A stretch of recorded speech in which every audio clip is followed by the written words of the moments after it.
Assalamualaikum warahmatullahi wabarakatuh. Waalaikumsalam warahmatullahi wabarakatuh. Kami dari kelompok 5 akan mempresentasikan proyek kelompok statistika dan probabilitas.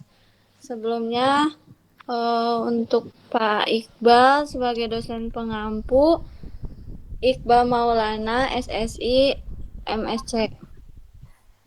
Selanjutnya, di sini ada nama anggota, ada Naufal Syafiq Fadilah, ada Raihan Ahmad Kusumardana, Muhammad Iqbal, Julia Ayu Dewi Syagian, dan Abdul Rahman. Judul proyek kami adalah analisis korelasi antara kalori dan lemak pada menu makanan cepat saji.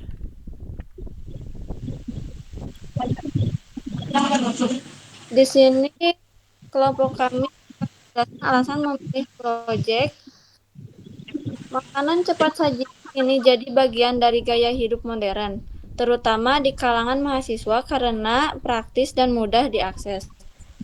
Namun banyak kekhawatiran tentang kandungan gizinya, terutama terkait risiko obesitas dan penyakit-penyakit lainnya. Terdapat anggapan umum bahwa makanan tinggi kalori pasti tinggi lemak. Kami ingin menguji kebenaran asumsi ini berdasarkan data melalui analisis statistik pada menu fast food. Penelitian ini juga menjadi sarana kami menerapkan ilmu statistika pada permasalahan yang nyata dan relevan di kehidupan sehari-hari. Slide selanjutnya. Dalam masyarakat terdapat persepsi umum bahwa makanan cepat saji yang tinggi kalori pasti memiliki kandungan lemak yang tinggi. Anggapan ini sering dijadikan dasar dalam menilai kesehatan makanan. Namun sayangnya belum banyak bukti empiris yang mendukungnya secara statistik. Permasalahan utama yang kami identifikasi adalah apakah benar ada hubungannya yang kuat dan signifikan antara kandungan kalori dan total lemak pada menu fast food. Untuk menjawabnya, kami perlu menguji korelasi antara kedua variabel ini menggunakan data yang valid dan metode statistik yang tepat. Jika korelasinya kuat dan positif, maka asumsi masyarakat dapat dianggap benar. Namun, jika korelasinya lemah atau tidak signifikan, maka kemungkinan ada variabel lain seperti karbohidrat atau gula yang lebih berkontribusi terhadap total kalori. Hal ini penting karena dapat menantang pandangan umum bahwa lemak adalah sumber utama kalori dan memberikan pemahaman yang lebih tepat berdasarkan data.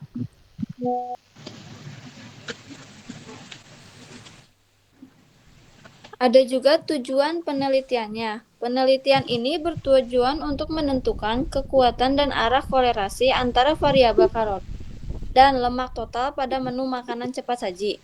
Kami akan menerapkan metode korelasi yang sesuai, yaitu Person jika data berdistribusi normal atau Spearman jika tidak. Tujuan akhirnya adalah agar hasil statistik yang diperoleh dapat diterjemahkan menjadi informasi praktis yang bermanfaat bagi konsumen, pihak kesehatan masyarakat, dan bahkan pelaku industri makanan cepat saji. Selanjutnya akan dijelaskan oleh teman saya. Oke, terima kasih Julia. Sebentar, ini PPT-nya belum kelihatan. Udah ada. Bentar. Ini jaringan deh. Oke. Selanjutnya itu data interval atau rasio. Jadi di penelitian ini kami menggunakan data dengan skala rasio yang memang cocok untuk analisis kuantitatif seperti korelasi. Variabel utama yang kita gunakan itu ada variabel independen X. Jadi di sini variabel X-nya kita pakai kalori yang mengukur total energi dalam kilokalori atau kekal per item makanan. Jadi per item makanan kita Ada pengukuran total energinya. Lalu yang kedua yaitu, ulang lagi.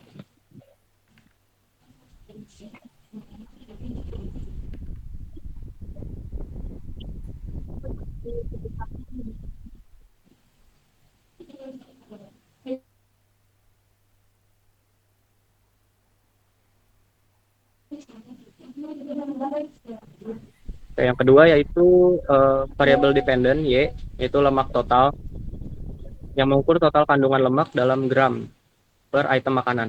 Oke, boleh next.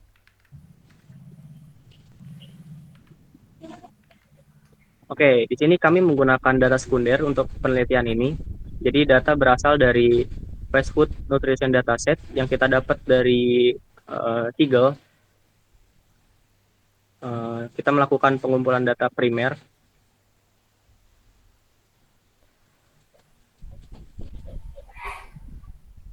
Sorry, kami menggunakan data sekunder untuk penelitian ini.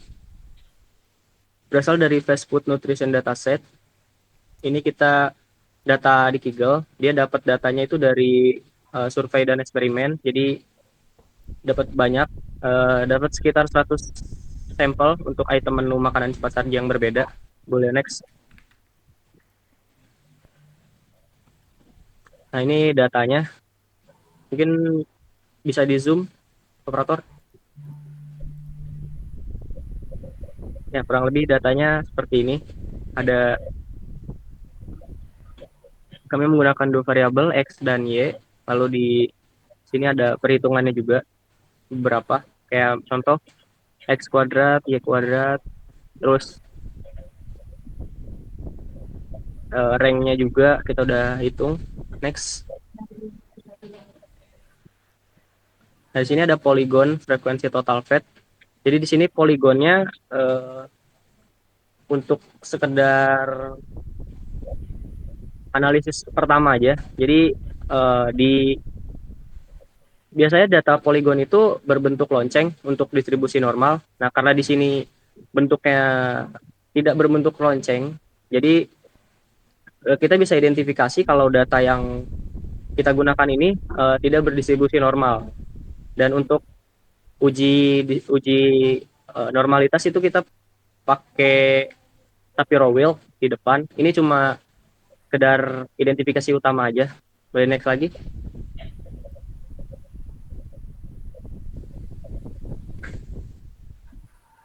Nah, ini juga yang untuk frekuensi kalorinya sama. Dia bentuknya nggak berbentuk lonceng. Jadi setelah dicek pakai Shapiro wheel, uh, dia nggak berdistribusi normal. Next. Oke, selanjutnya dilanjutkan oleh rekan saya. Baik, untuk selanjutnya itu uji statistik yang kami gunakan untuk penelitian ini. Kami menggunakan beberapa uji statistik untuk menganalisa data secara komprehensif, yaitu ada statistik deskriptif, statistik inferensial, yaitu di dalamnya ada uji normalitas. Kami menggunakan Kolmogorov-Smirnov, lalu ada pemilihan metode korelasi, dan yang terakhir adalah uji hipotesis korelasi. Next. Lalu untuk statistik deskriptif, sebelum masuk ke analisis yang lebih mendalam, kami menghitung statistik deskriptif untuk semua variabel numerik, yaitu kalori dan lemak total. Statistik ini mencakup rata-rata atau mean, median, standar, deviasi, nilai minimum, dan nilai maksimum. Tujuannya adalah untuk memperoleh gambaran awal mengenai distribusi data dan karakteristik nutrisi dari menu makanan cepat saji, serta mengidentifikasi potensi outlier atau kemiringan data. Perhitungan dilakukan menggunakan Microsoft Excel dengan rumus sebagai berikut. Oke, langsung next. Lalu untuk selanjutnya ada uji normalitas atau kami menggunakan Kolmogorov-Smirnov dengan estimasi parameter dari data yang dikoreksi Lilliefors, nilai P value dari kedua variabel kalori dan total fat kurang dari 0,05, maka kami simpulkan data tidak berdistribusi normal. Next. Oke, untuk selanjutnya akan dilanjutkan oleh teman saya. Baik, untuk yang berikutnya kita akan masuk mulai dari analisis data deskriptif. Nah, di analisis data deskriptif ini kita akan mencari nih seputar yang tadi sudah dijelaskan. Mungkin untuk lebih jelasnya kita bakal buka langsung di Excelnya saja. Nah, di sini terdapat statistik deskriptif yang dimana banyak data ini adalah data yang kita ambil dari Kaggle tadi. Terus ini ada nilai minimum. Nah, nilai minimum ini kita akan tampil di sini dia memakai rumusnya min. Terus untuk nilai maksimumnya dia memakai max. Sorry Nova, maaf potong. Excelnya belum kelihatan.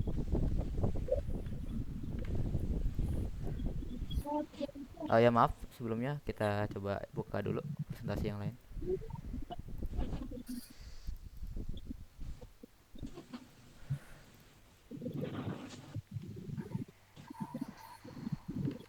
Nah, oke, di sini kan tadi sudah kita kasih tahu bahwa sini banyak data yang kita pakai adalah 100 dari Kaggle yang telah disebutkan tadi.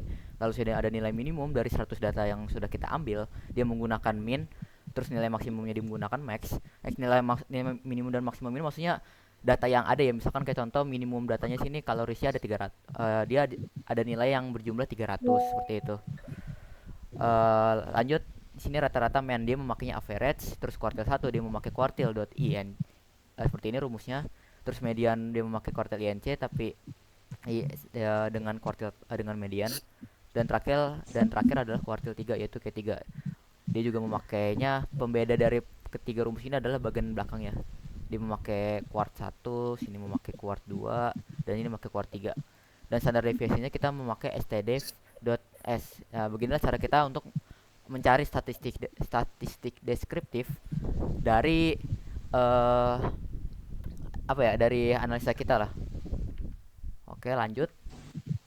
Yang berikutnya.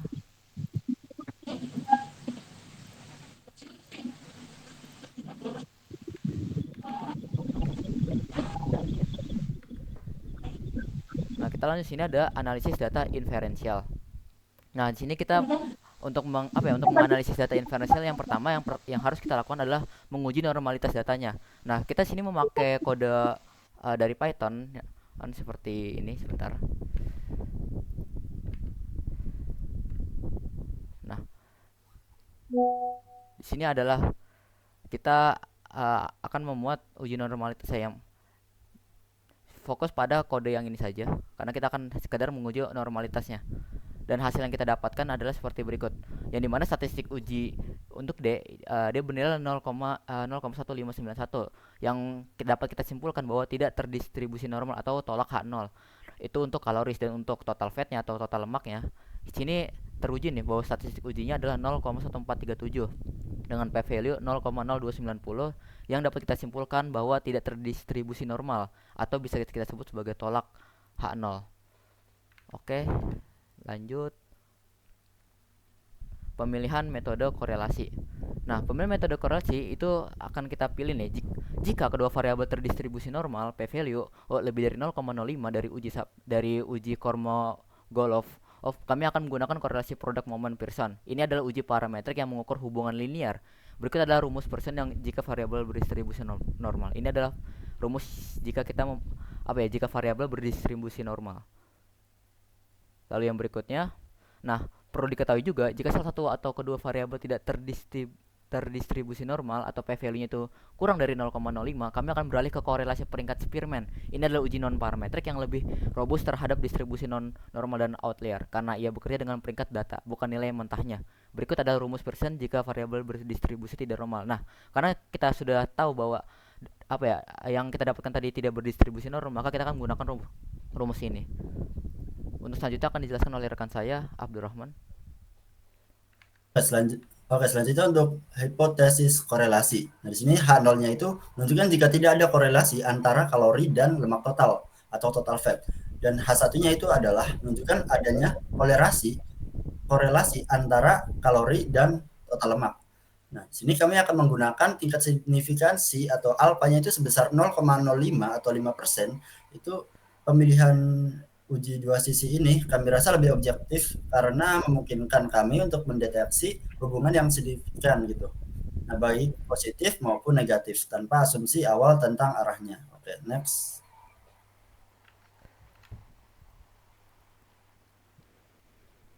Nah, selanjutnya di sini untuk rumus yang digunakan itu menggunakan rumus yang tengah. Nah, dan untuk mencari sigma X, sigma Y, dan sigma D itu menggunakan rumus yang di sebelah kanan. Oke, next. Nah, di sini bisa dilihat untuk langkah-langkahnya. Yang pertama itu uji hipotesis seperti yang telah disebutkan sebelumnya. Lalu ada tes statistik di mana X-nya itu adalah kalori dan Y-nya itu adalah lemak. Ini bisa dilihat pada tabel data sampel yang telah disediakan. Lalu untuk level signifikansinya itu menggunakan alfanya adalah 5% atau 0,05. Nah, di sini untuk langkah menghitung RS itu menggunakan rumus yang tengah tadi, di mana untuk perhitungannya ini kami dibantu oleh Excel untuk mempermudah perhitungan dan menghasilkan RS itu sebesar 0,9283111852. Nah, untuk perhitungan Excelnya ada di sebelah kiri, bisa dilihat. Dan ini selanjutnya ada Airtable, di mana Airtable ini kita melihat dari jumlah data atau jumlah sampel atau N itu sebanyak 100 dan A2-nya itu adalah 0,05 sesuai dengan level signifikannya. Nah, kita mendapatkan tabel tersebut bernilai 0,197.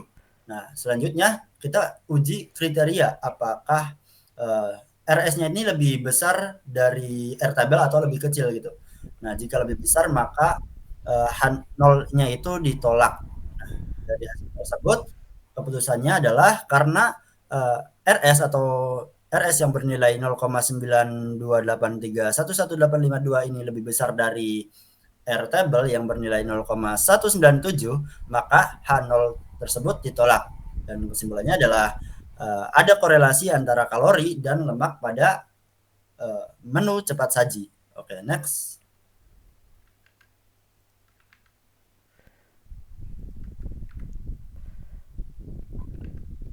Nah, di sini untuk interpretasinya, di sini bisa dilihat ini kita sudah disamakan dengan hasil perhitungan manual dengan menggunakan kode Python.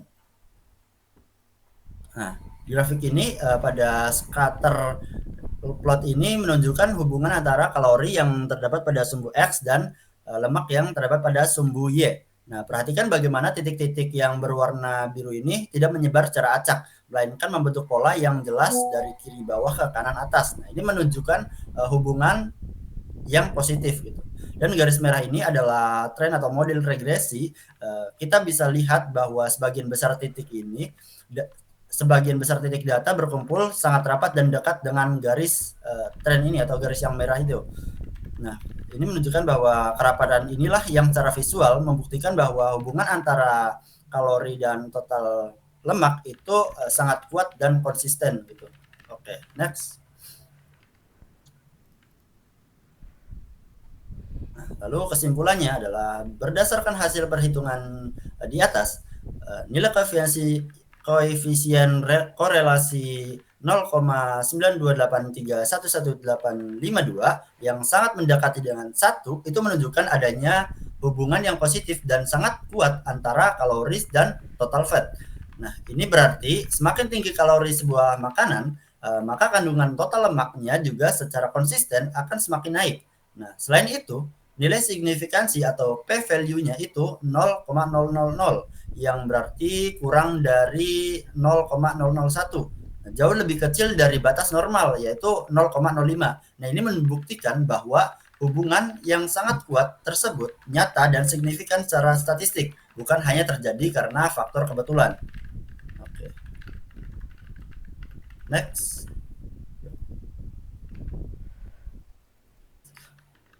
Oke. Mungkin cukup sekian untuk presentasi dari kami. Jika ada kekurangan mohon dimaafkan. Terima kasih. Wassalamualaikum warahmatullahi wabarakatuh. Waalaikumsalam. Waalaikumsalam warahmatullahi wabarakatuh. Terima kasih.